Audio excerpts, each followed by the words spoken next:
সম্পর্ক রেখে প্রতিদিন কাঁদার চেয়ে সম্পর্ক একেবারে শেষ করে দিয়ে কাঁদা অনেক ভালো।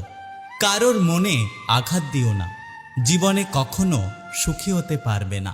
কাউকে ভালোবাসতে না পারলেও কখনো অভিনয় করো না। মনে রেখো, কারোর চোখের জল তোমার জীবনে অভিশাপ হয়ে একদিন ঝরে পড়তে পারে। অভিযোগ নয়, অভিজ্ঞতা থেকে বলছি। বেশি গুরুত্ব দিলে মানুষ মানুষকে সস্তা ভাবতে শুরু করে। জীবনে কি পেলাম তা জানি না, তবে আমাকে বোঝার মতো কাউকে পেলাম না। একটা কথা কি জানো তো, মায়া যার জন্যই হোক, কষ্টটা কিন্তু সবসময় নিজেকেই পেতে হয়। মানুষের জীবনে যে জিনিসটা থাকা সবচেয়ে বেশি প্রয়োজন তা হলো ধৈর্য। কারণ ভালো সময়কে পাওয়ার জন্য মানুষের ধৈর্যের প্রয়োজন। আর